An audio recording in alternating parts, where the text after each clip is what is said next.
I am Auer Center. I am the program specialist at Arch. And I'd like to welcome you on behalf of Arch. Couple things first before we get started today. Over here on the table are membership brochures for Arch. If you are not a member of our fine organization, I encourage you to become one. There are also demographic surveys over there. Our funders are requesting more and more for demographics.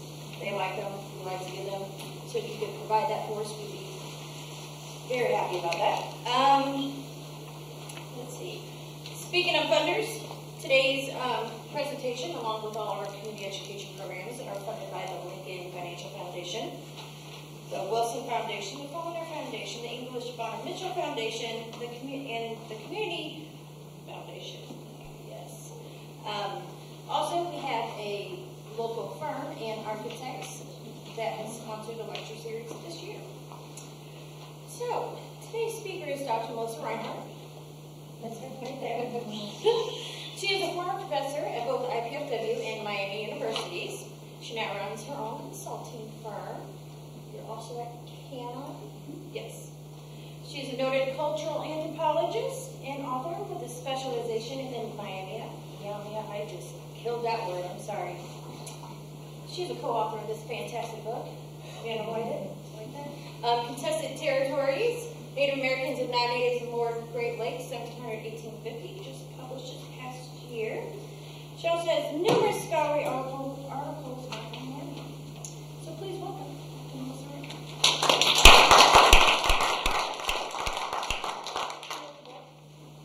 I've got a copy. Didn't know if you wanted to analyze it like I did. Thank you, Lori. It's really nice. Lori's a former student of mine, so it's particularly warming to be introduced by former students, kind of in a full circle, which is really the moral of the story for today. I've given some version of this paper many times in the past, but it wasn't until earlier last year that I really felt the potency of the Miami removal story. In my nearly 15 years of work with both Miami communities, the one in the west and the one in the east, I've seen how divisive one moment in history can be. Families I've worked with are still deeply sorrowful about removal, others are bitter, and others choose not to talk about it at all. Although I've researched Miami removal extensively, I can only offer you my perspective, and for this reason I don't consider myself an authority on the topic. As far as I'm concerned, we can't really ever be an authority on any topic, right? I always want to learn, and I learn all the time. So the story has evolved over the last 15 years, as it should. My work focuses on the backstory of Miami removal with the idea that they didn't passively accept their fate, but actively resisted in many ways to remain right here in this area. Yes, there are still Miami here. In fact, thousands continue to live, 6,000 in fact, continue to live in their ancestral landscape we all call Indiana. Any Miami here today? All right, let's get this thing. All right. Miami ancestral lands include present-day Ohio, Indiana, Illinois, southern Michigan, and a smidge of Wisconsin. At the time of European contact in the 17th century, the greater Miami community included at least 6 communities. The Chautauqua, the Payanguishia, which some of you would know as Payanguishia, the Waiatama, or the Wia, and possibly the Kilatika, Mangagogia, and Papagogia communities, all of whom spoke similar Miami dialects from Algonquian language family, recognized one another's leadership and rituals, and intermarried.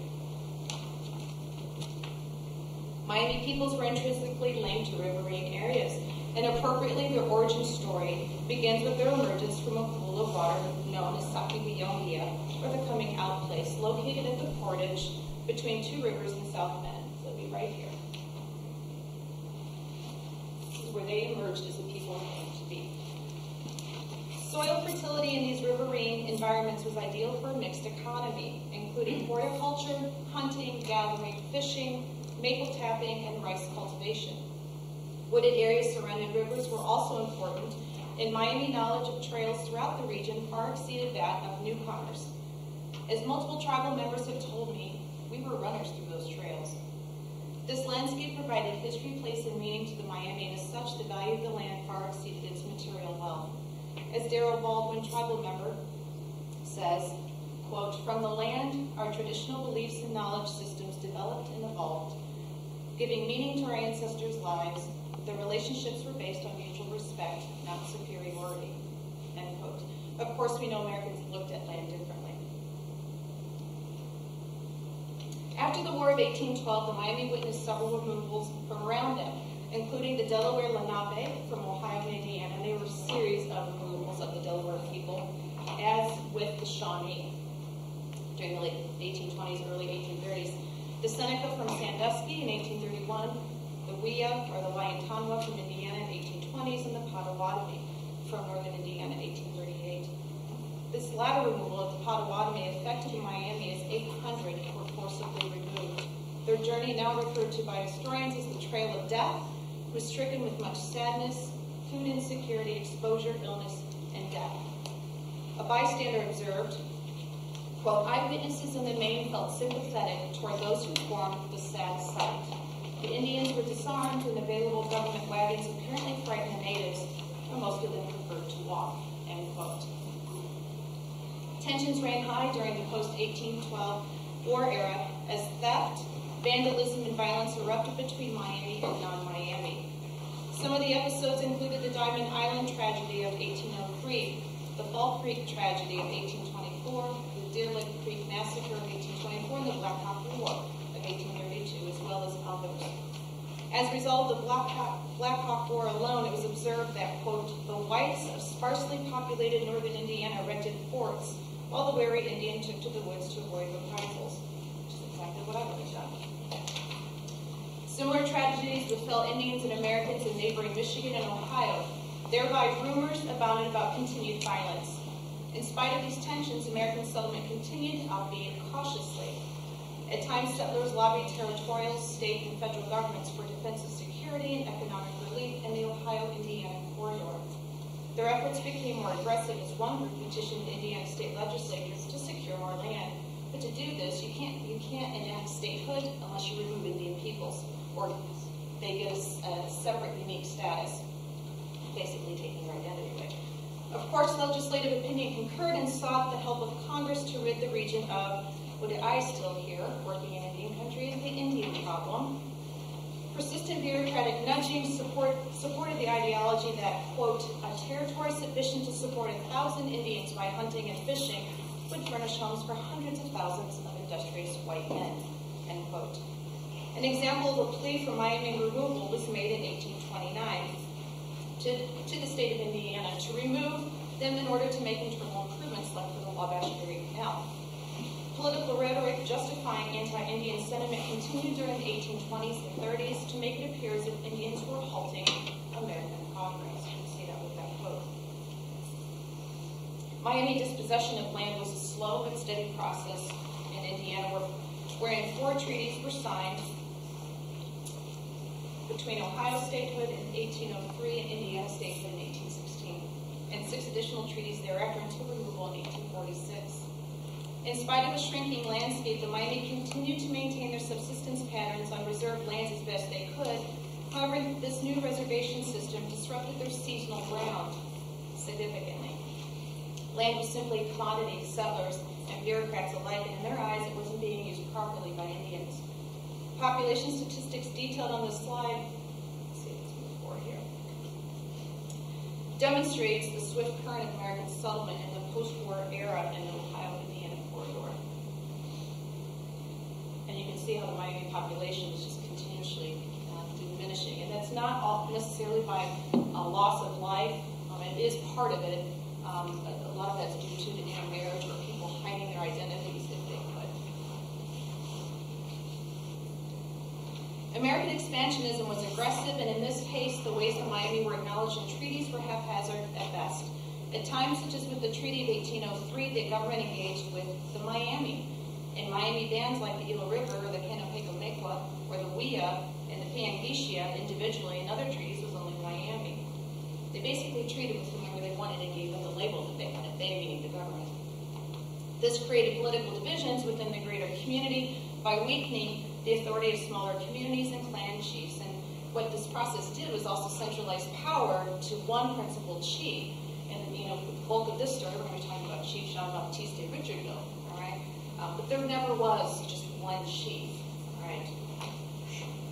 When President Andrew Jackson proposed relocating eastern tribes to lands west of the Mississippi in 1829, Congress was quick to pass this Indian Removal Act. However, this legislation only sanctioned what the Miami had feared for some time. They knew what was going on around them. All these tribes were being removed from this area.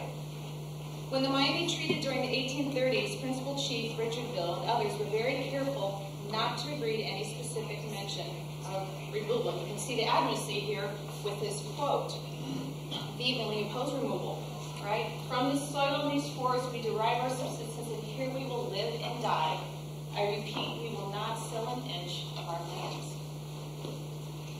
Chief Richard Bill understood the impact removal would have on his community. Miami culture, traditions, and language were intimately connected with the land, and any separation from this would be devastating to their identity.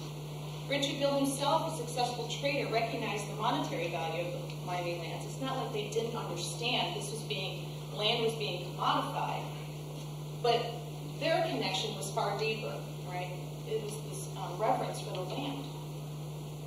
He and others, though, were eventually persuaded by General William Marshall to sign the Treaty of 1834 at the Forest of the Wabash. Unlike previous treaties, several tracts of land were ceded, and 6 small land grants were converted to patents and fee simple for tribal members, including Richard Bill. However, no mention of removal was made, and President Jackson wasn't very happy about that. He quickly refused to forward it for ratification to the Senate based on the 3 objections pointed out on the slide. I'll just read that and I'll take a picture.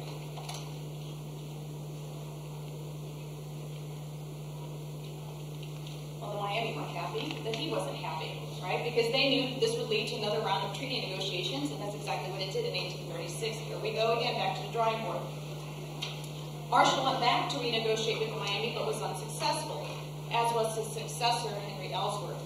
So a third negotiator, in March of 1836, by the name of Jonathan Keller, took over. Keller's approach was unethical, heck, it was illegal, because he didn't hold discussions with the formal Miami Council, as was required, and instead handpicked a select group of Miami leaders, of course, including Richard Bill, Francis Godfrey, and Manjaneca. Now, Keller made revisions to address President Jackson's first 2 concerns, but wasn't able to address the third because individual land grants had already been made. It did those very quickly. So to please the bureaucratic tide, rather than proceeding under normal protocol, Keller convinced these 3 Miami leaders to sign a 1-paragraph agreement in principle to his proposed treaty revisions. It's kind of like an addendum, if you will. Keller then sent this agreement to his supervisors in the War Department, who made their own suggestions, and they went back and forth. But each time the War Department Keller made revisions, technically he was supposed to take it back to those 3 Miami leaders. Didn't happen. He went and just did this on his own from this point forward. Right? Miami leadership was never consulted. Right? This was illegal. So he submitted a final draft, and the new President Martin Van Buren was quick to act on it. Okay, we've got an opportunity to get them out of here. All right. So he passed it on to the Senate, and it was quickly ratified. Because the Miami had never tacitly or actively supported this amended treaty, both Joel R. Poinsett, Secretary of the War Department, and President Van Buren did note for the public record that it should, quote, be again submitted to the chiefs and warriors of the Miami tribe for their sanction. I look at that as most likely they're trying to save face because they realized something very illegal took place here. This occurred, but not until November of 1837, when a General Tribal Council of 31 leaders evaluated the changes, and under significant pressure, they signed the statement agreeing to the changes. Right? I can only imagine the pressure they were under to do so. All right, so Van Buren forwarded this negotiated treaty to the Senate, along with a letter apologizing for Keller's transactions, if you will, and also apologizing for no specific removal requirement. Because while it called for removal, it didn't say how it was to take place. Right? The treaty was eventually ratified in February 1839. So this 1838 treaty ceded 3 reserves of land, equating to a sizable chunk, 170,000 acres south of the Wabash, in exchange for $335,000. Richard Bill also received a substantial sum, as did Francis Godfrey for their claims against the tribe, and 34 individual land grants were made, many going to their families. And this is something that's really unique be, not that other tribal communities didn't do this, but individual land grants. It's like, okay, I see what's happening. We're losing our lands. We're being dispossessed of our lands, but I'm going to try to carve away as much from me and my families as possible. So at least we still have Miami land in the Miami ancestral landscape. All right. Richville removal is close at hand. All right. By this time, in 1838, the only lands collectively held by the Miami and Indiana were their winter hunting grounds, or what's called the Big Miami Reserve, and one small reserve near the Eel River for the Kennewago community.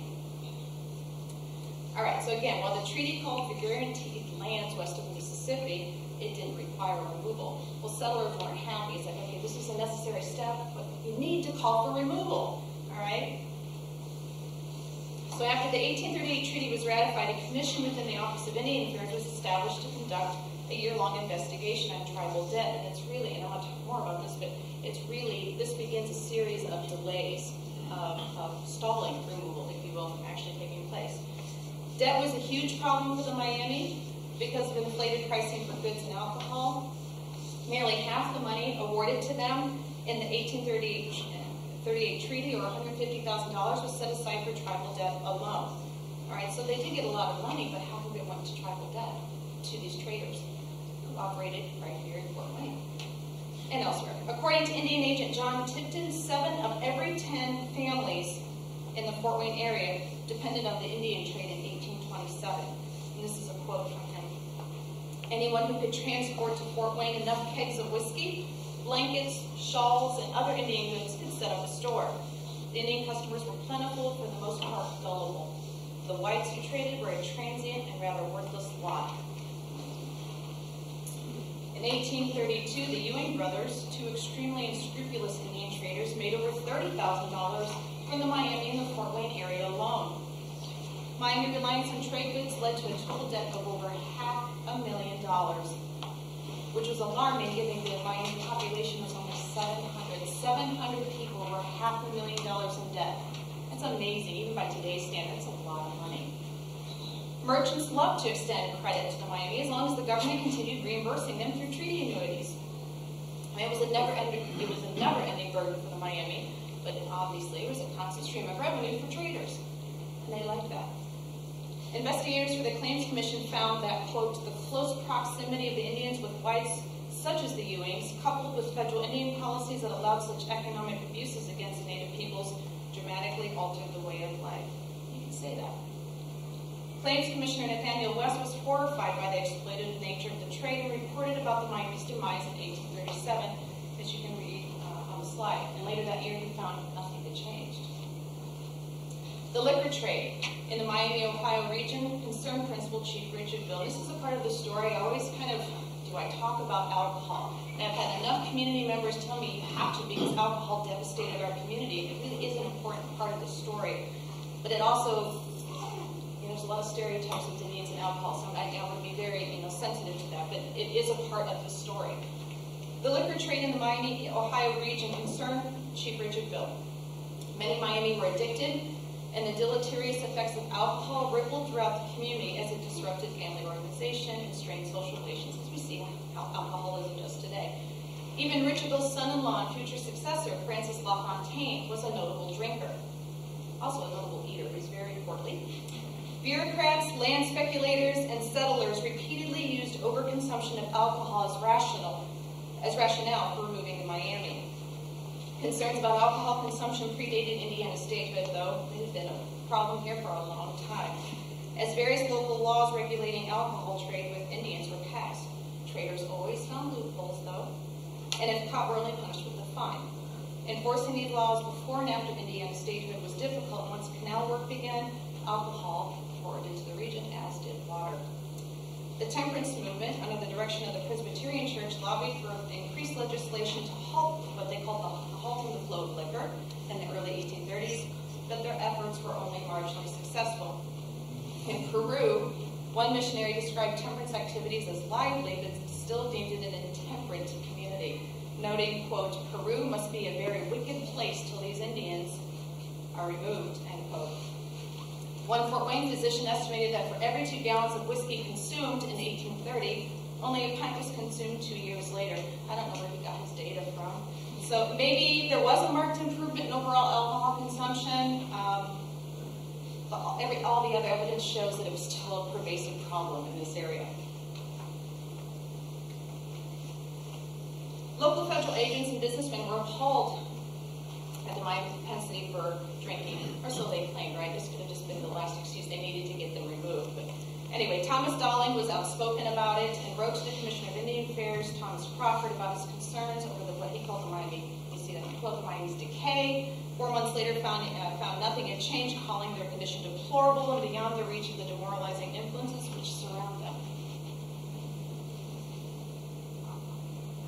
Indian sub-agent John Hayes was equally concerned and pleaded for government intervention to prohibit the sale of alcohol to the Miami, while Attorney Alan Hamilton admonished unscrupulous traders, calling them men so low as to associate with them in every way. This is ironic about Alan Hamilton, given what you'll learn about here momentarily. The Indian trade and alcohol typically went hand in hand. Annuity payment centers proved most concerning as merchants were always close by, not only ready to sell their inflated goods, but also grog or alcohol. Richardville in 1831 moved Miami headquarters, in fact, from Fort Wayne to the forks of the Wabash, just to get away from traders.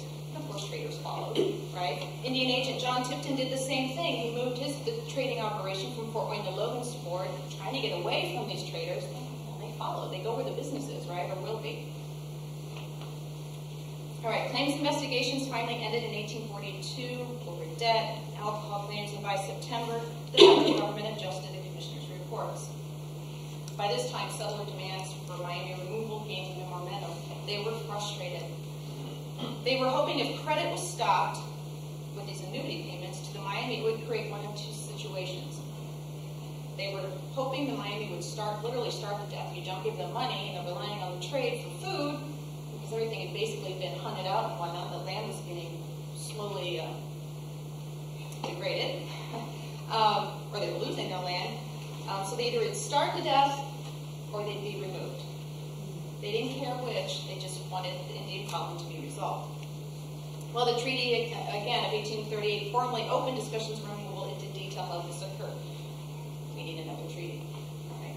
The situation was tense, and in August 1841, John Bell of the Office of Indian Affairs noted there was, quote, a state of things which subjects a portion of the citizens of Indiana to great present annoyance and distress, in which, unless the appropriating power of Congress be promptly interposed, may, without exaggerating consequences, eventuate actual hostilities.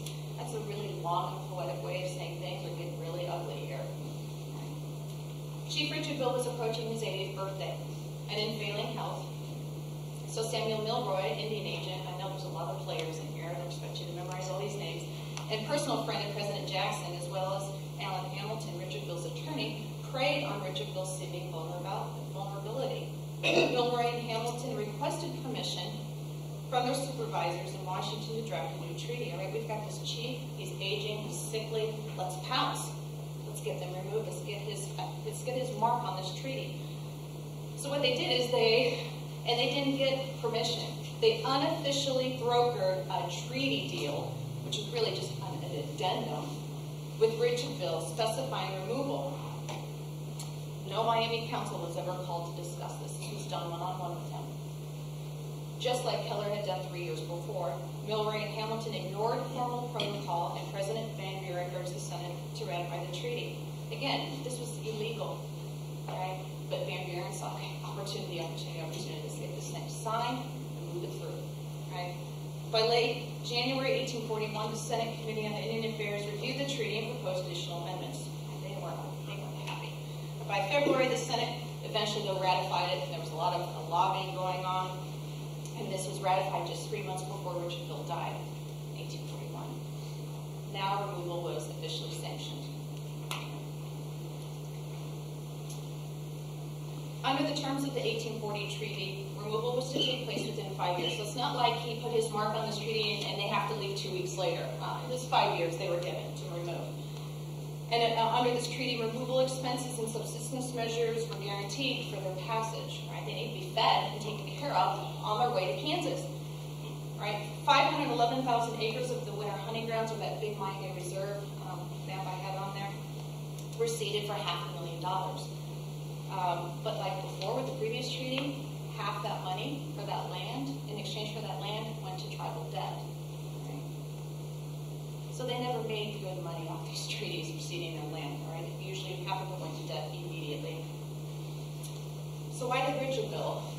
Yes, he was old, he was sickly, but why did he, in the course of 8 years, you saw that slide where he said, under no circumstances are we going to give an inch of our land up. Why did he reconsider his position? Why did he change his mind and put his mark on that treaty for removal? Well, I can tell you this question is still asked by many today. Right? And I'm going to offer only my ideas, because I've studied this for so long, some compelling reasons. It's probably a mishmash of these and probably other things that I haven't really determined yet.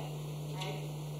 His attorney, Alan Hamilton, exerted significant influence over Richardville and his family. In fact, he was co-executor of Richardville's will, and his daughters too. He was always sure to make sure he was a part of the will process. So a lot of self-interest going on here. All right? He always made sure he benefited financially with his relationships with the Richardvilles. In fact, one tribal member told me 3 years ago that Fort Wayne became an industrial center only through Richardville's money that Hamilton had stolen from Richardville's home over in Waynedale. Of course, Hamilton is the financial hero in this story, not Richardville, and still lauded as one of the founding fathers of the city of Fort Wayne. In fact, Hamilton eventually became Fort Wayne's first sheriff, as well as a notable banker in the 19th century. And a city park bears his name. And if you want to follow him on Facebook, here's his page. Notice there's one like for him, and there's good reason for that. Right? I better not see this book after this talk, all right?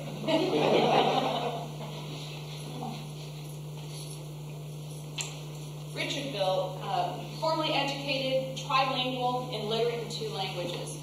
Uncommon at the time, right? He was astute because of his upbringing. He had a Miami mother, French-Canadian father. He was astute and at school, formally educated. He was astute in navigating Miami French-American worlds. He lived in 3 worlds. He was also a successful trader and quite wealthy, just like his parents. This may have instilled jealousies within and outside the Miami community. He was successful. Right? He had a comfortable life, including large homes, elegant clothing, plentiful food, music, and in his Waynedale home here in Fort Wayne, he had a successful horse track. Right? People, when they came to the home, were treated very well. Right? And through treaties, in addition to the trade, and through treaties, he amassed even more wealth and property. All right, so he lived quite comfortably. All right, intertribal resentment may have added fuel to the fire, but notice I say may. Miami historian George Ironstrack and I have found nothing in the historical record over the past year demonstrating there were definitive intertribal jealousies, because for the longest time, traders, bureaucrats, you name it, folks in the first half of the 19th century, even historians until recently have said, oh, there were Miami clans and bands that were jealous of Richardville's wealth. Well, yeah, they claimed it, but there is nothing Miami-centric that supports that. I'll wait till you get it.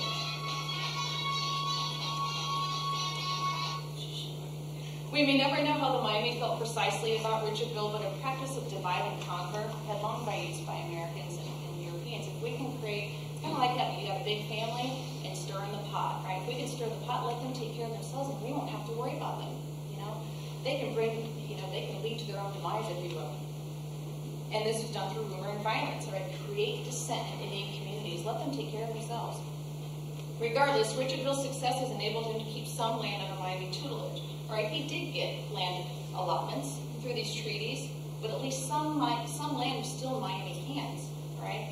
As well as money within the greater community, because he traded with his own community members, right? So he was trading with fellow Miami.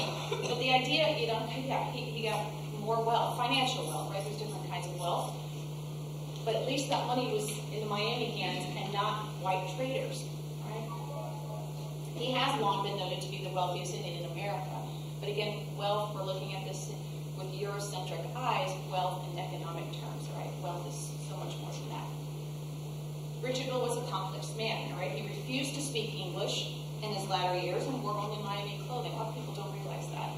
He even had a translator present in this last treaty, the 1840 treaty negotiations, and actually the treaties beforehand, he had, not a translator, he had an interpreter. And he signed those treaties with his mark. He was literate in English and French, but signed those treaties with his X mark. Perhaps he was jaded after his sons attended a formal school in Kentucky where they, as Richardville said, quote, lost their taste for Indian life and had no disposition to engage in the pursuits of white men, soon passing from listlessness to dissipation. Education very good for white boys, bad, very bad for Indians, end quote. Richardville also pained over alcoholism and violence in the greater Miami community. Notions of imminent tribal extinction ran deep, and the Commissioner of Indian Affairs, Thomas Crawford, wrote that, quote, Principal Chief Richardville was desirous, before the close of his life, now drawing near, to effect a negotiation as in his opinion, the emigration or extinction of the tribe were the alternatives before him, end quote.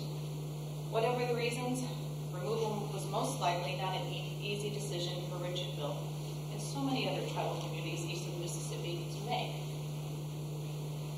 Although Richardville died prior to removal, his family remained exempt, as well as the Godfrey and Mendocino families, who all legally retained their annuities in Indiana.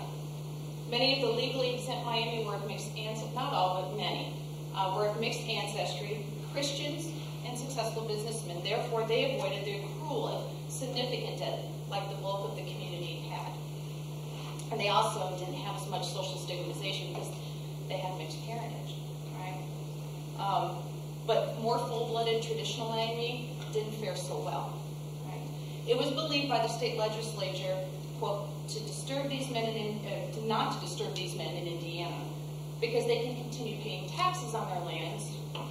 But what the state was really saying, and this is long rhetoric, these exempt families were deemed assimilated enough for them to stay. It's okay that they stay.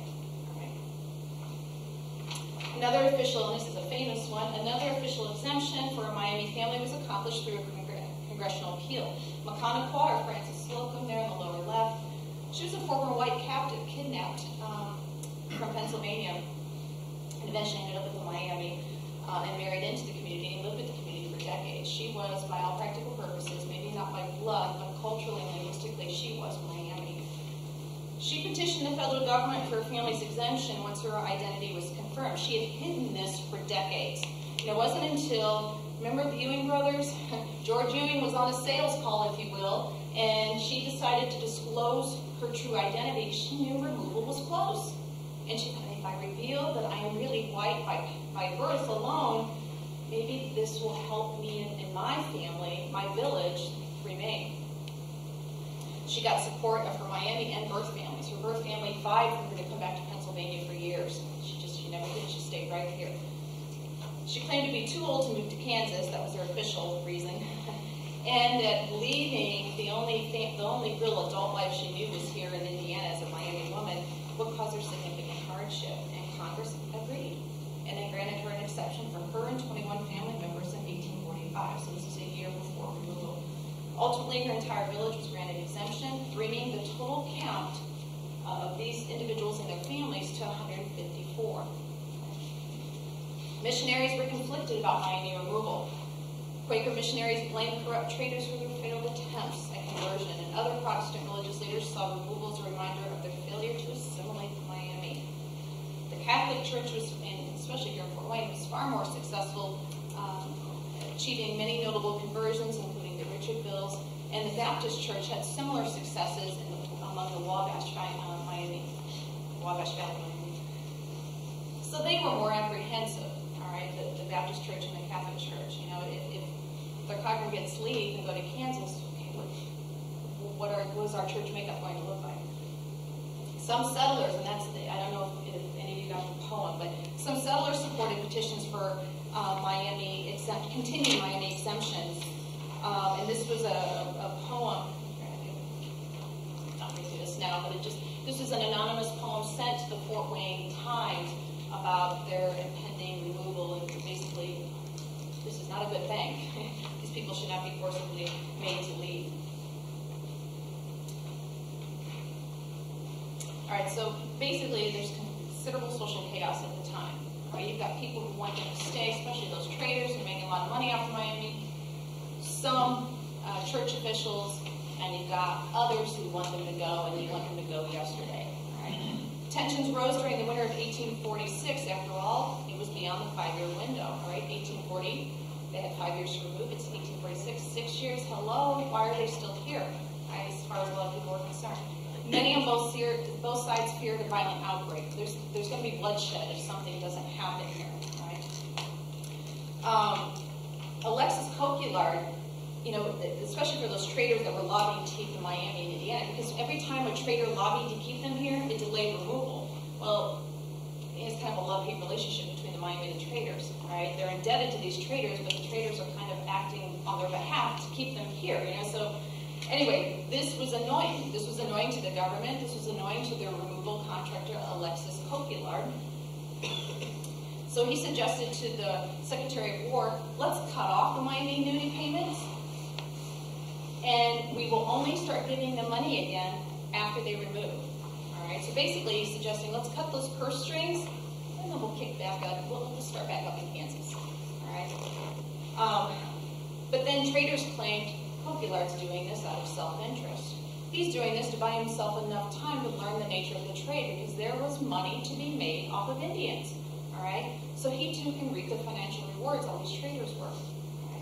Now, the backstory to this removal contractor's jobs is a great deal about, in addition to the trade, how there was money to be made with Indians. All right, basically what you have is a series of people wanting this contract to remove to Miami. They sign on because it's worth tens of thousands of dollars to, you know, to get them grouped together and to get them hopefully intact and alive at destination. Right. Long story short. This removal contract was sold 3-4 times, depending how you look at it. And the last group it was sold to was a group of 4 men. Now, 2 of these 4 men were the Ewing brothers, of course, right? Owning 1/3 of the contract, and the remaining 2/3 between Samuel Edsel and Alexis Coquillard. Right? And then Alexis was actually the gentleman who took them west. All right? But because there was so much question about how this removal contract, if you will, was sold, and there were these traders claimed Coquillard's just wanting to learn how we do our business, it required an investigation. So Miami liked that because, hello, it's another delay from removal, right? This is great. These people are making our lives easier, right? But Miami were fine with it. To delay removal even further, the Miami requested more time to sell out personal property and belongings, as was guaranteed by treaty. Now, granted, they had 5 years to do so, but they hadn't gotten around to it yet. Right? 1845, Richard Bill's successor, Chief Francis LaFontaine, requested that a delegation go to Kansas to inspect their new lands, which was guaranteed by treaty. Right? Yeah, they could have done it in those 5 years, but no. They waited to the very end, knowing it takes time to travel to Kansas, and come back, we need to assess. It was a stolen tactic. And they were successful. They were allowed to do so because it was guaranteed by treaty. With one successful delay, LaFontaine thought, let's do this again. All right, now we can't go re-inspect our lands in Kansas, but let's get, he got various village chiefs, Mayagüia, Rivar, Metiquia, and Wapimanqua. These 4 leaders and him, let's go to D.C. and ask for a special exemption for our families. DC's like, we know what's going on here. You're just stalling, and you want more of your people to remain in Indiana than those who have to go. So they were unsuccessful. And by the time they got back from DC, it was August of 1846. All right. And it was at that time military support was called in from Cincinnati to enforce removal. And by September 21st, troops arrived in Peru, Indiana. Coquillard insisted to Chief LaFontaine that non-exempt Miami had to report to his camp. They had 48 hours, or troops would begin searching for fugitives. Realizing future delays were futile at this point, the Miami began loading onto 3 canal boats in Peru on October 6th. Unsurprisingly, many Miami fled the area once they learned that troops had been called in. The Wabiatsita and the Pepaquichia families left for southern Michigan to live with the Pokagon Potawatomi. They actually lived there and married in the community. There's many Miami that live in northern Indiana, southern Michigan, southwest Michigan. In the Eel River, the Kennepequa, Miami fled north too. Others simply refused to cooperate. Western Miami Rose Carver once said, quote, they didn't want to leave their land, they just picked up a little handful of dirt and put it in a tobacco sack and took that with them, end quote. Western Chief Forrest Olds once claimed, quote, the Miamis would break and run. They had been to visit the graves of their loved ones and they were carrying a clod of dirt or small stone that they had picked off the graves. They loaded them like cattle on canal boats, end quote. One Peru resident recalled at the deportation site many of the Indians had to be brought forcibly to the place of rendezvous and hunted down like wild animals. Some were found at the tops of trees, others secreted themselves in swamps, and many just fled. Right. They're getting out of Dodge. The following day, the canal boat reached Fort Wayne, and this is around a trip of 65 miles. Here waited more Miami and 2 additional canal boats. Father Julian Benoit accompanied the Miami at La Fontaine's request, although reluctantly. A federal officer told him, quote, unless you go with them, they will not go, and I will be obliged to hunt them down like wild beasts and kill them. He decided to go. John Dawson, eyewitness to the Miami departure in Fort Wayne, described the deportation site as a somber event. And the quote's up there, I won't read it to you. But many a bystander was moved to tears at the evidences of grief he saw before them. They're leaving, their people are buried here. This is where their language and their culture is rooted for millennia, right? And they're being forcibly removed. The boats followed the newly constructed Wabash Erie Canal to its junction with the Miami Erie Canal in Junction, Ohio. The caravan headed south for the next 3 days, passing through Piqua until reaching Dayton on October 10th. By the following evening, the Miami caravan reached Cincinnati and then boarded the steamboat Colorado. All right, so virtually almost all of their entire removal was over water, the canal boat, and then 2 steamers, which I'll get to here in a second, and then it's just for the last 50 miles or so that they walked to final destination. Heading west on the Ohio, it took 2 days to reach Evansville. The Miami continued along, there's the removal route. Miami continued along the Ohio, then up to the Mississippi until landing at Bloody Island at the port of St. Louis, Missouri on October 20th. They stayed there for 3 days to rest until they boarded a second steamboat. They were on number 2. From Bloody Island, they headed toward Kansas Landing, or present-day Kansas City, reaching there by November 1st, and then walked the last 50 miles, which took about 3 to 4 days, until they reached what was called the Sugar Creek Reserve. Removal was difficult physically and emotionally. Many people were sickly and 7 died en route. Right? Despair abounded in spite of an upbeat letter written by an Indian agent well aboard the Colorado claiming they appeared contented and cheerful. The Cincinnati Enquirer reported similar observations once the removal party made it to Cincinnati and said, quote, novelty in the streets after they arrived, even claiming Miami women were laughing and chatting with, quote, great vivacity, seemingly separating from their homes without any regret. Okay, the media spun events as they continue to do today, right? I've never, in the oral histories and the folks I've talked to for 15 years, ever heard anyone say they were happy and giddy about leaving their ancestral landscape. Okay. Although the Treaty of 1840 promised to remove Miami 500,000 acre reserve, and they didn't get 500,000 acres, they got 325,000. All right, so again, what was insured, guaranteed to them, was not the reality. Additionally, living in what others called the Great American Desert, Kansas, Oklahoma, and this huge swath of middlelands, the flora and fauna very different than the rich, lush green. It's kind of funny to call it Fort Wayne, right? Rich, lush green, a lot of water here, right? It's a very different landscape if you've traveled out that way. An Indian trader who accompanied the Miami west commented on Miami despair after they arrived at Sugar Creek. This is a quote, I'm unused to the melting mood, but when the young braves at my parting with them burst into tears and begged like children to be taken back to their old home, I could not help crying also, end quote.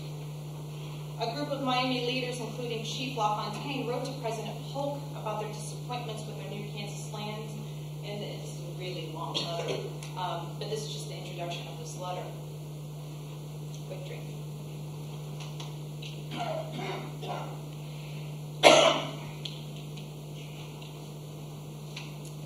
Disappointment and despair worsened once Chief LaFontaine returned to Indiana.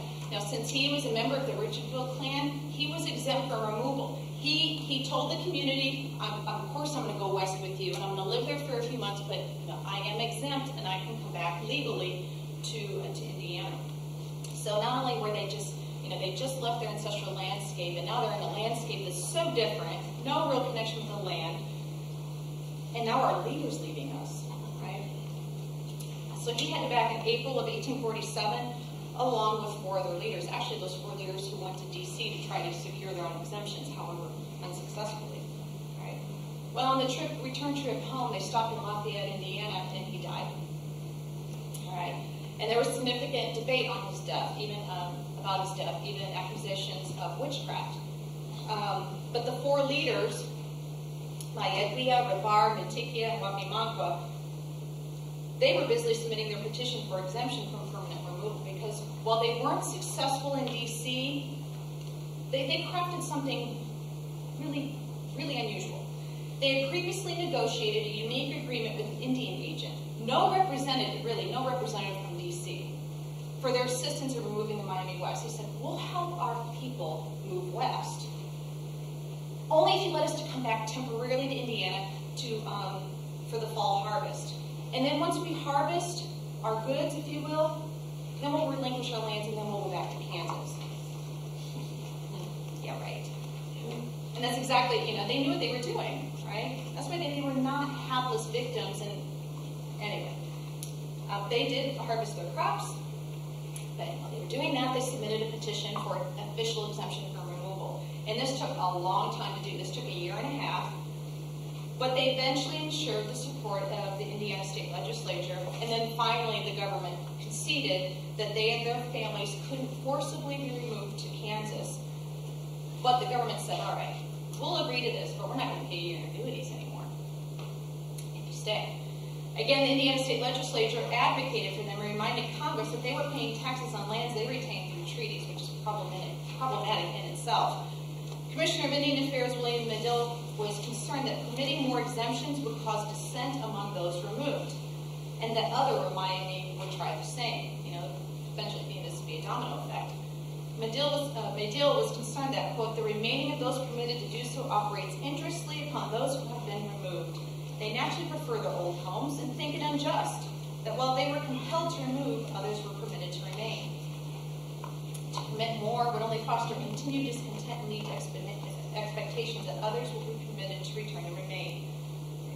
While Medill may have been correct in his presumption, dissent was present among the Western Miami long before these 4 men secured their de facto exemptions, because the state did, in the long run, they were successful on behalf of these 4 men.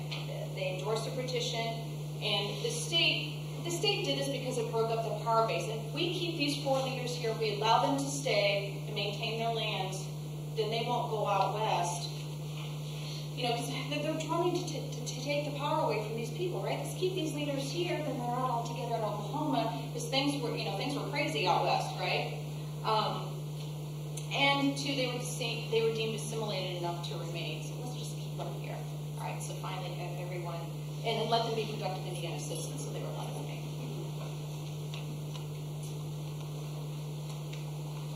Now, in 1847, a lot of folks don't know about this, but there was another removal from Indiana. This was basically to gather up those who fled the year before, like the Wia band or the Waiwasita band that fled to Michigan. And it was Coquillard, the same gentleman who removed them the year before. He opened a camp in Kosciuszko County. 30 Miami convened from Columbia City, Huntington, South Bend, Manchester, and Peru. And altogether, he gathered about 78 Miami, but also several Potawatomi who had married into the Miami communities, and then they went together. Now, it is interesting, too, because this adds to the number of exemptions. The Waiwantanwa, or the Wia, was a group of 17 individuals. They fled the deportation site in Peru the year before. But they got a state court decision that said, you're not Miami, you're Wia. Right? but they're WIA. And because you're not Miami, yes, you can stay. All right? So what that did was, and again, they knew what they were doing, right? They're playing the system, right? That brought the official exemption count, as far as I'm concerned, to 225. All right, folks, the total Miami community is around 500-600. What we have here at this point is half of the tribe is legally allowed to remain in Indiana. So how I opened up this talk today, yes, there are still Miami here. 6,000 descendants in the state alone, with many here in the Fort Wayne area. All right, removal was physically and emotionally divisive throughout the Miami community. All right, the Western Miami were disgruntled about having to go to Kansas. And their cultural linguistic continuity was more difficult in their desert surroundings. They were living in the desert. The late Chief Floyd Leonard of the Western Miami once commented, quote, "I would be less than honest if I did not say that many Western Miami still resent the fact that some, by special permission, got to stay here living in Indiana," end quote. However, the Western Miami also grieved over their separation from kin in their ancestral homelands. Western Miami Rosa Boynton Beck once remarked, "The tribe, it seemed like they just drifted apart. And it was divided, you know. When it comes from eastern Indiana down here to Kansas, it was divided," end quote. The 1846 removal unknowingly prepared the Western Miami for another removal to northeastern Oklahoma, or as they say out there, in Miami. It's not Miami, it's Miami, Oklahoma, and they live in NEO, northeast Oklahoma, right?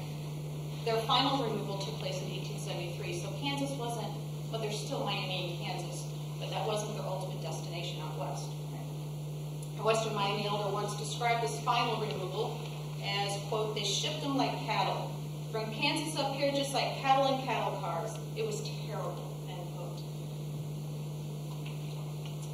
Although the eastern Miami remained on their ancestral homelands, they too grieved over their separation from kin. True, they were able to stay, but this split the community in half. Former Indian captive Maconaquah, Frances Slocum, reportedly never recovered fully from the grief she felt when the Miami left Indiana. Their lives changed as cultural clashes became clear and they felt increasingly isolated. The late Eastern Miami elder Laura Siders once commented, quote, "We were nothing. We were not citizens. We were not foreigners. We were not considered Indians. We were just out there in a vacuum." And this will make more sense here in a minute when I talk about their legal identities. Travel between Indiana and Kansas and eventually between Indiana and Oklahoma became commonplace for years to come. Right, so there was a diaspora of people, a migration of people back and forth, and they missed their friends and family. And it proved to be an important way to sustain Miami identity. This gave them people to speak their native language with, and actually this migration continues today. You have many families that go back and forth. Resentment over removal and its residual problems remain unforgotten, as I experienced on numerous occasions, but over the years, these differences have been set aside for various causes. Back in the 50s, 60s, there was joint litigation they came together for, claims work, they've done powwows together, and a lot of language here in the last 15 years, a lot of language and cultural programming together. This is the landing site for the Miami tribe. It's MTO, the Miami Tribe of Oklahoma. Has always maintained their status as a federally recognized tribe. Right? This is Chief Tom Gamble, and nearly, they don't all live in Oklahoma, but there are almost 4,000 tribal members affiliated, or card-carrying, if you will, with the Miami Tribe of Oklahoma. Miami live all over the world, just pretty much like anyone anymore, right? They live everywhere. The Eastern Miami, this is their landing page, or the Miami, they call themselves MNI, the Miami Nation of Indiana, are not federally recognized. They lost their status, and this is a big difference between these two communities. They lost their status in 1897. It comes down to land and money. That's most likely why. In an unfounded administrative decision by an Assistant Attorney General Willis Van Devanner, not well liked in the Miami community, basically got up and said they're no longer officially recognized as Miami. The true Miami were those who were made to leave in 1846. And as from that point forward, we will not recognize them legally. They're still Miami, of course, but legally we're not going to recognize them as Miami. Right? So that cut it cut a lot of things, right? And it was found that the gentleman, this Assistant Attorney General who made this decision, had familial connections back in northern Indiana who wanted to purchase remaining Miami lands. Right? Then now the Indiana community attempted to regain federal recognition several times throughout the 20th century, with the most official recent denial in 1990, and currently have before the Indiana State Legislature a petition seeking state recognition. Now, state recognition is different than federal, right? But it's still a government entity recognizing formally, right? Yes, you are Miami, and you've never stopped being Miami, right? In fact, just Wednesday of this week, the state petition was denied a hearing for the 3rd straight year. It may have died in committee this week, but I'm sure the desire to try has not waned, and I can't imagine them just giving up. You know, they haven't given up for decades, right? 3 generations they've been trying this thing. He's not on the landing page, but Brian Buchanan is the current chief, right? Who's very much gathered this movement to get state recognition.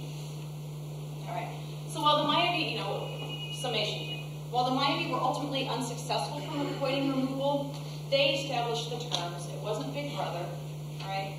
During the removal era. And the reality is, President Jackson's 1830 Removal Act, they didn't leave until 1846. 16 years. In many ways were they able to stall removal, all right? And at that, only half the community had to leave, right? Miami resistance, changing world views, and early forms of self-determination demonstrates that American authority was never consummate over the Miami. They didn't give up, and they still haven't, right? A lot of interplay of actors repositioning here in the 18th and 19th continues today, right? Between the Miami and Americans. And although the removal story has never been described as a trail of tears, like the Cherokee or the Trail of Death that I talked about with the Potawatomi, their removal was nonetheless, it split the community in half, accelerated cultural change, and I've done a lot of work with their language revitalization, which is just remarkable what they've done with the language. It accelerated linguistic shift, and it permanently affected the statuses of Miami peoples, federal recognition and not. But they were never defeated, all right? They've remained steadfastly committed to maintaining a distinctive identity, and some just do that in their ancestral landscape, and others do it in what they're now calling their historical landscape out in Kansas City. What I described today has happened for dozens of communities, all right? This was put out by the Miami Tribe of Oklahoma. George Strath, who's, I believe, the Historic Preservation Officer. Tribal Historic Preservation Officer. Okay, thank you. Forget the exact title. But he did, and I consulted with him, as did other people. It's this one right here. They did this booklet on their removal story. There's a lot of documents, like letters from those who were on the canal boats with them in here, which is really good.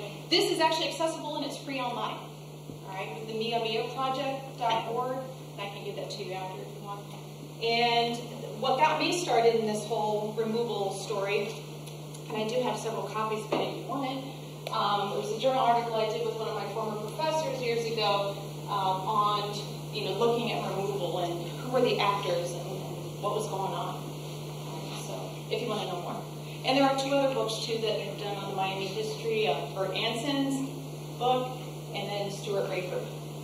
But I will say, a lot of, and this is the way it should be, right? There's been enough white historians and anthropologists, like yours truly, who've looked at the Miami history and culture. What needs to happen, and it is happening, is a lot of Miami people are getting the formal training, as well as that historical knowledge, if you will, within their own family stories and whatnot, and who are assessing their own history and culture and language today. And that's beautiful, having Indian people write about their own history and culture, right? It's about time. So some people might think, well, that means I don't have a job. That's not true, right? We work collaboratively, right? So, okay, questions? Yeah. Yes, you have a slide up there that had Richard Mills House. Which one?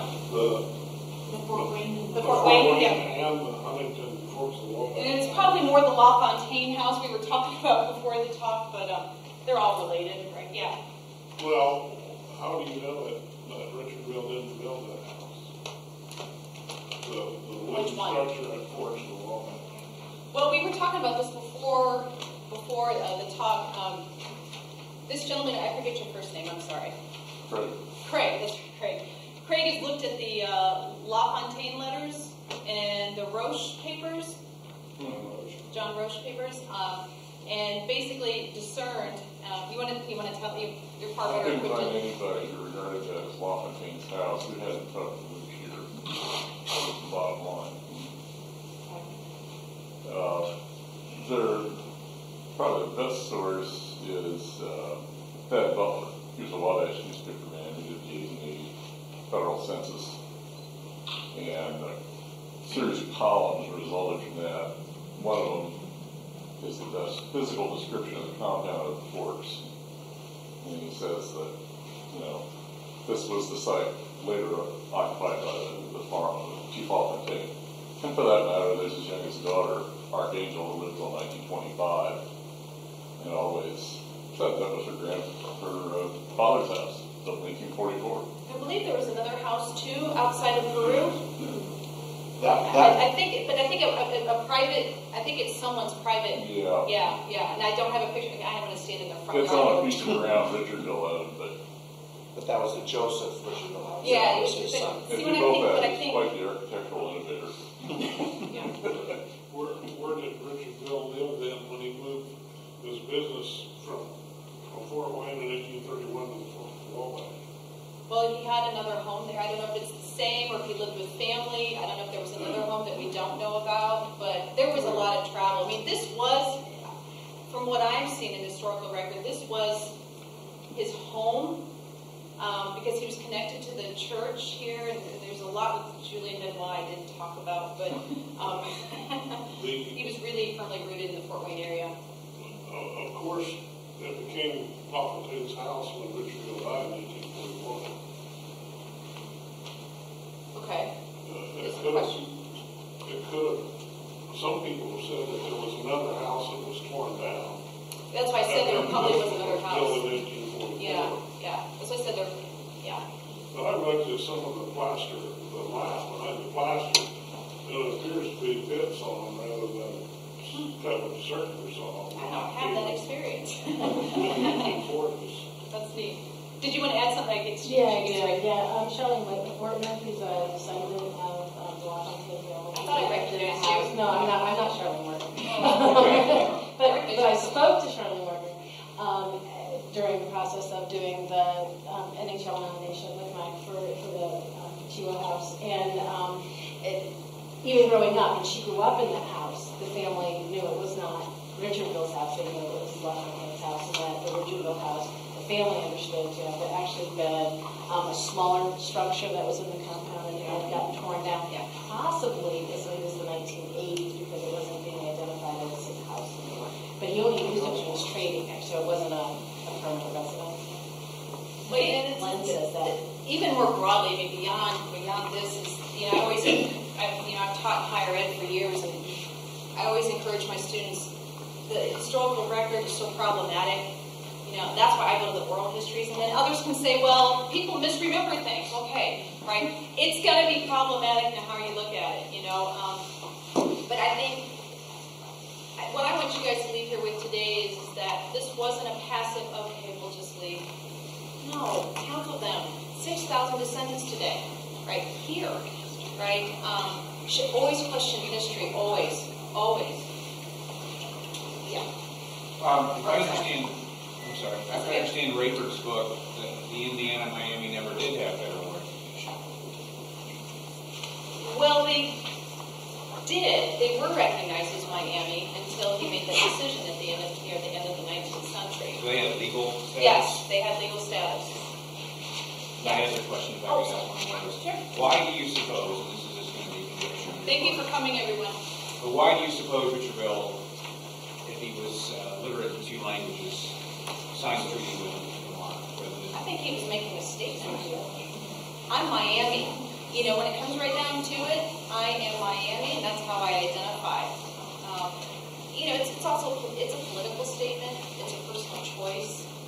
I think it's very the government didn't care either way. They just wanted some kind of signature or mark. Given that he addressed Miami for years and he spoke. Yeah. And then, Mike, did you want to add to that? No, I was going to add something else. Okay, well, can you wait your turn? I can. Okay. Okay, yeah. First off, Dr. Rinehart, I just want to say that was incredibly interesting. Oh, thanks. Glad y'all didn't fall asleep.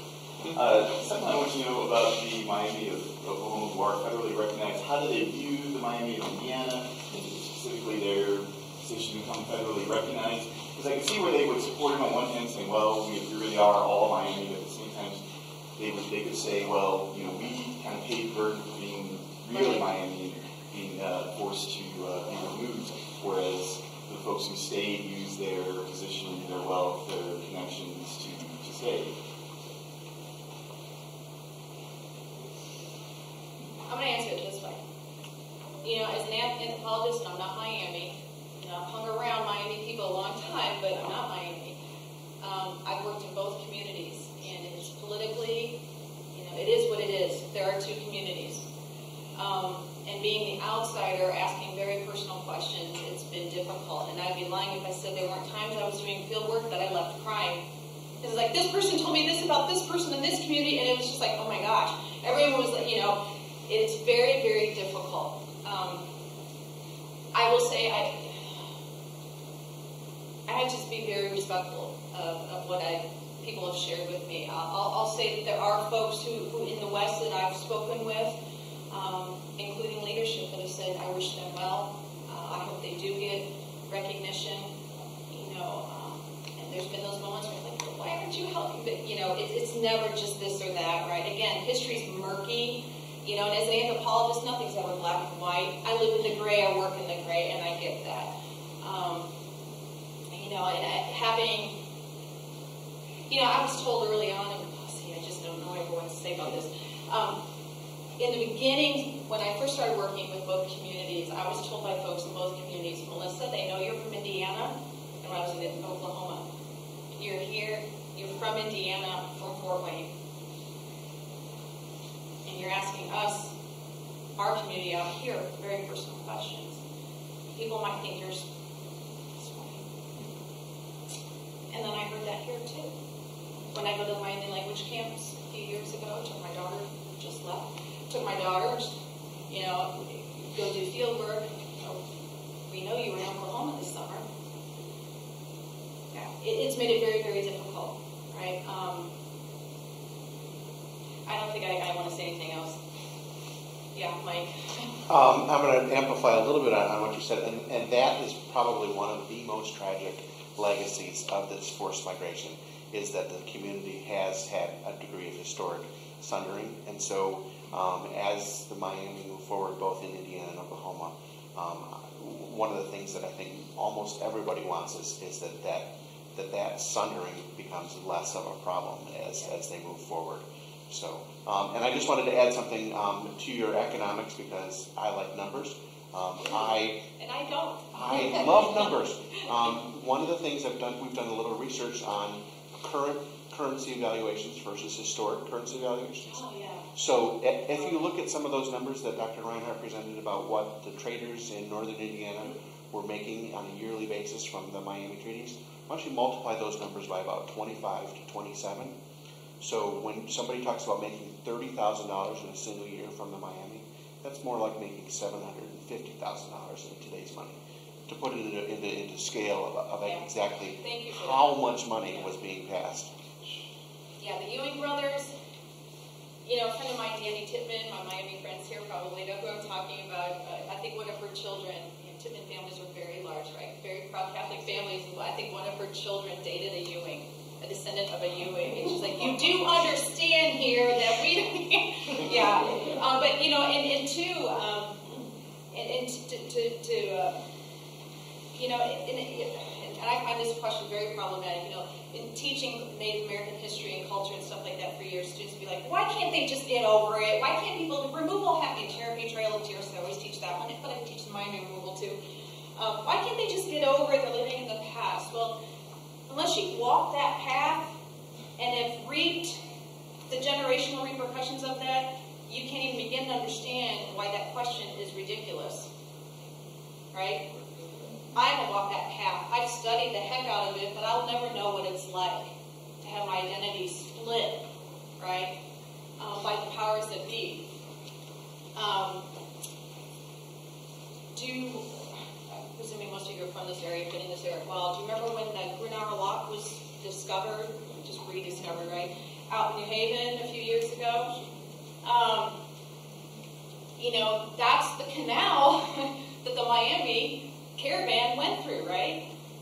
And a historian here in this community asked a tribal member to come commemorate the importance of finding the timber that aligned that lock. Sensitive? No. Right. Living in the past? No. But this person just did not get, you know, people aren't living in the past, but the past is still, and you know, the thing is, Native American time, it isn't linear, right?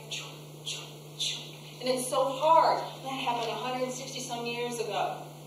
Not for a lot of folks. I've been told, like I said, I've been told by many people, removal just happened a year ago for many of us, right? Because it split our community. There's ugliness on both sides, and I get to navigate all of it. Yeah. I'm from the Indiana tribe, and I hate to say this, but a lot of the incentive people that I know that live here in Indiana and relatives is because of the federal recognition, they get all kinds of perks and education and all kinds of things. And I hate to admit that, though. Some have joined, have left Indiana and gone to Oklahoma for that reason. Yeah. So, yeah, there are many MTO, Miami Tribe of Oklahoma, card-carrying Indians, Miami, that have yeah, but they closed the rolls, though, in Oklahoma, did they not? They got Richard Builders. Well, anyway, political, right? I don't want to go there. But go there. No. Maybe privately. Okay. But, yeah, so, yeah, that's all I was saying. Yeah. Thank you. The Miami families who somehow managed to retain some legal status here in Indiana, managed to stay, were they entitled to and did they receive any continuing federal annuity or continuing payments of any kind, or did that stop following removal? No, they did. They continued to receive annuities. Yeah, they did. For several, 2 or 3 generations consistently. It wasn't until Dan Nevada made that decision. Yeah. Which was 1897? Yeah, 1897. And as far as, you know, now that the push is to divide, I think a sizable farm was sold to the Miami Nation of Indiana. I don't know, $5 or some small token of money, but huge for the Miami, because now the push is to get land. Not necessarily to create reservations, but this is their ancestral landscape. But up until then, I think they just had the Francis Slocum Cemetery, maybe 1 acre of land, maybe something like that. So now that the push is to gain more land privately, but that's not uncommon. You know, the Cajun Potawatomi are federally recognized. President Clinton sanctioned, agreed to that, and which does come into Indiana's borders. But they don't have a reservation. They have a lot of Potawatomi living in a big area, and now they're buying more land. So in essence, they're creating their own private reservation, but they don't have a reservation per se. Yeah. You and then you. Okay, I have 2 questions. One, I was wondering whether that Hamilton, if he was ancestor of the Hamilton daughters who were reservation. Yes. Okay, and then also I was wondering about what is the significance between federally recognized, or I mean they know they're Miami and Right. So what are the benefits of that? Well, this is something else I wanted to say. The monetary benefits for being federally recognized as an Indian, you know, having taught this, having been to reservations all over the country, having Native American friends from all socioeconomic backgrounds, I can tell you those handouts are pathetic, right? You can be a card-carrying Indian. For those who belong to, officially, the Miami Tribe of Oklahoma that live in Fort Wayne, if they have, they get free health care, but they got to go to Chicago to go get it. So you got a sinus infection, are you going to drive 3.5 3.5, 4 hours? I mean, no. So, but it's the same thing for people living on reservations. If you live on the southeast corner, like the Pine Ridge Reservation in South Dakota, but the nearest travel clinic is 100 miles away, and you don't have transportation, which is very common for Native American peoples, especially those living in reservations, you can't get to it. They don't have public transit, right? So free health care if you can get to it, right? There's a lot of, and I just heard something on NPR the other day, and I'm going to email them. They said 50% of all Native American tribes run casinos. That is so not true. It's more like 5%. There's so much misinformation about, oh, they're all getting this. The whole thing was, oh, they're all getting so wealthy. Now they're buying hotels. I'm like, are you kidding me? Have you been to a reservation? Yes, there are probably a couple handfuls of tribes that have done very well because of casinos. But I can give you hundreds of more, whether they're officially recognized or not, that don't even know what the reality of a casino is. And there isn't even consensus within the communities. A lot of them think that's gambling. It's the white man's ways. I don't want to succumb to that, to empower and enrich our community economically. And that whole casino, that gets me fired up. Yeah. I was going to ask you if you were familiar with the 30 acres of ground out in Jay County near Portland. Do those belong to, or the Miami's part of that? Isn't that a consortium, the Great Lakes? Yeah, I think so. I don't know if it's held by Miami, but I know they have a presence there, and I know Eugene Brown and others come and give workshops in Miami, or Scott Shoemaker, whose grandfather was chief in Indiana for decades. But I don't know as far as actual ownership of that land, I don't know. Yeah, I think so, yeah. Are there any historical markers or anything commemorating this or talking about this, maybe a Peru or Fort Wayne? I know in Marshall County near Plymouth, there's a memorial to the Hiawatamie, to the trail of that. There's a statue. That's a great question. I'm not aware of that. And I know the Indiana Miami had a memorial walk a couple years ago. I wasn't living here back then, so I didn't get, unfortunately, They do it annually. Did they do it annually now? Okay, that's awesome. But are you aware? I don't know of any historical markers. Any markers. They have a walk every fall. Yeah. Public as well. Well, but then along with that, just saying, along with that, it would be so beautiful to see statuary other than crazy Anthony Wayne in Fryman Square, right across the street, and really, I know we've got that statue in Headwaters Park, so contrived, but at least there's something, right? But yeah. But where's Richardville? He's buried downtown here. He has a rocket. That's Little Turtle. I thought he was little. No, there's a rocket cathedral for Richardville. Where are these important figures? Instead we're celebrating the Ellen Hamiltons and the Waynes. Richardville remains a controversy. I know he does. And the ways I've looked at Richardville and how it's changed. It's morphed over the years. All I can say is about him is I wouldn't want to be in his position for a million years. Right? But there were so many others like him that, all right, we're going. Yeah. There are some historical markers in Huntington that have to do with the forks of the Wabash and the chief's house. Yeah, but I don't think anything from removal. There's canal sites. We've got the canal house. Although that canal house here is 1852, so that wasn't even erected until after Rinehart were gone. But yeah, I don't think so. But that's a really, Mike. Something we can. And here's my shameless plug for both Forks of the Wabash and for the History Center. Both the houses that are in Huntington and on Bluffton Road are open to the public, and I would encourage you to visit them. They are associated with the Miami, with the leadership for decades, and I think that those are really tangible assets that we should continue to treasure. Well, when I was in that house, Chief Richardville's house, there was a big safe there, and they said that was his. So now we're saying we don't know if that was his house. Well, the house on Bluffton Road was unquestionably Richardville's. The question is at what point did the Huntington House, which was certainly the chief's house, whether that was Chief LaFontaine or Chief Richardville. When did that come into importance? But the argument isn't whether or not that's important. It's whether it belonged to which important chief.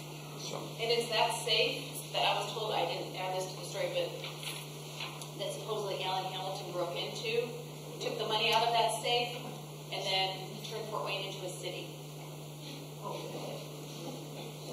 I know that Richardville House on Wilson Road is open. I believe they start opening like first or second Saturday of every month starting in May.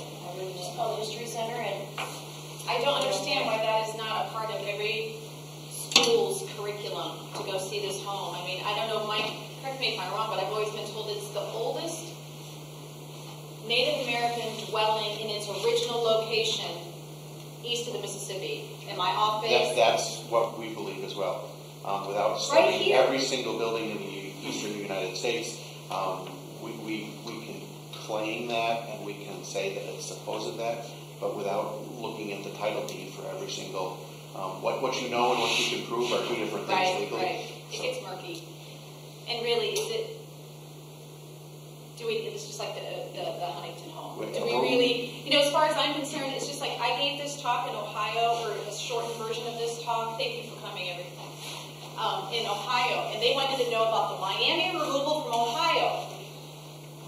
They didn't recognize state borders like we did, right? These were moving people, and it's just like, and a tribal member came up to me and said, "Good for you. You talked about Indiana just as much as you did Ohio." Because, was it definitively Richardville's house or LaFontaine? Who cares? Their family, right? Just like the way they look at time is different. Just the way they look at borders. Land was looked at you didn't own it. We shared it, right? So, but they wanted to know what was in Ohio and what was in. I just did what I wanted. Any other questions? Yeah. I made a documentary called Eagle Gone. It's about Indians of Indiana, and I traveled all over the state. And there is an oven, and I can't remember where it is. It's in the movie, though, that commemorates the last meal of the Miamis. And it was a very moving experience. With me was Angie Strauss, who's a full-blood Miami. Is that the one up by Indian Village off of 5? There's an Indian oven up there. Yeah, that's probably it. And Bob Teachy was the chief in that area. There was a trailer court across the way, and it was a bleak day, and the wind was howling, and with Miami, Angie with me, it just seemed to me like the spirits of Miami were protesting. I haven't watched that video or that documentary in a long time. I'll have to look at that again, Terry. Yeah. Thank you, everyone.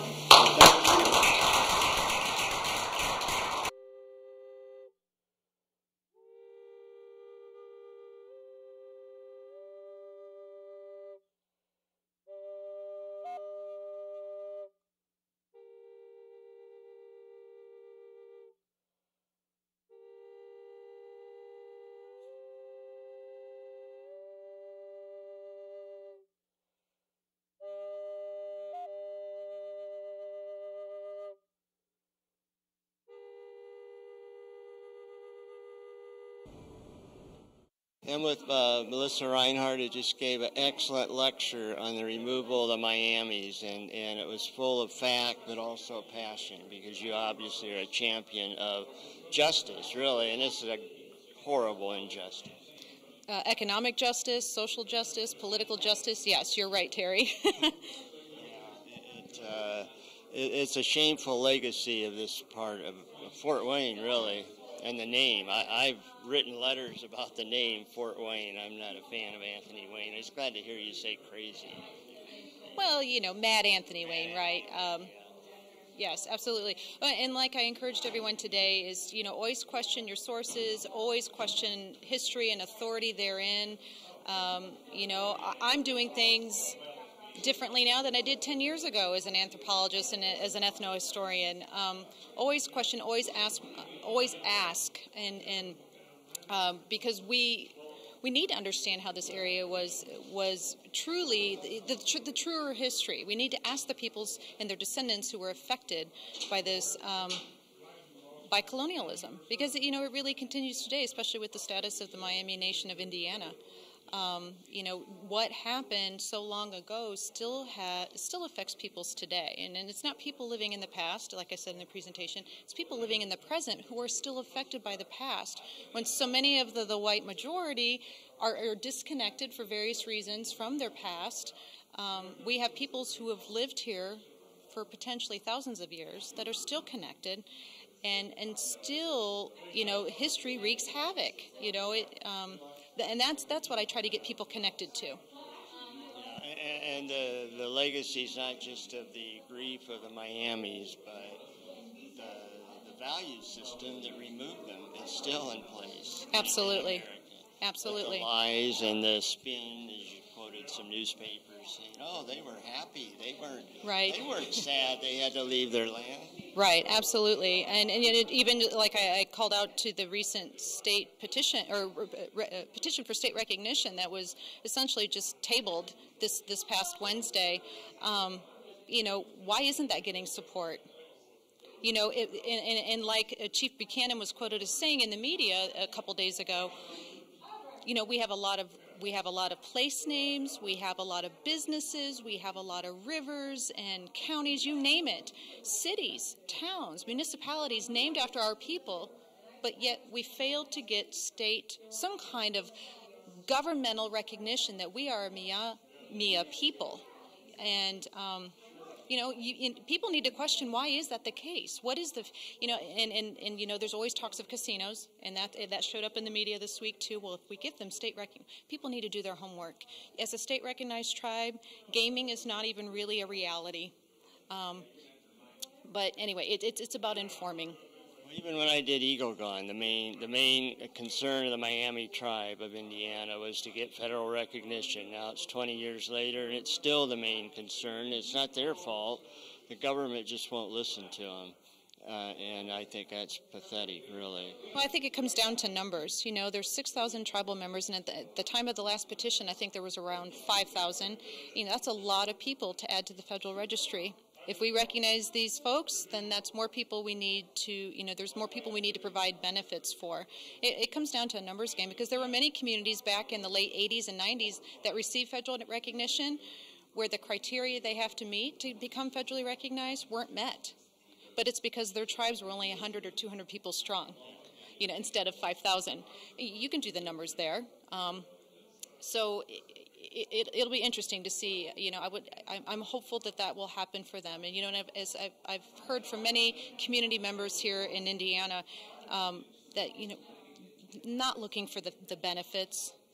Because those benefits as a recognized Indian, whether at the state or federal level, are so questionable anyway. It's more about our dignity. And I've been told that so much. It's about our dignity. You took it away, we want it back. Our dignity, our identity, our self-respect. Absolutely, absolutely.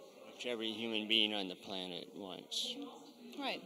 Right, and they're a part of our community. This is, they are a part of our community history here, and whether you're from Fort Wayne or not, it's good to know how this community really became what it is, and why is it called Fort Wayne, and why isn't it called other forts? We had other forts in this community. Why isn't it called Miami or Kikianga, right?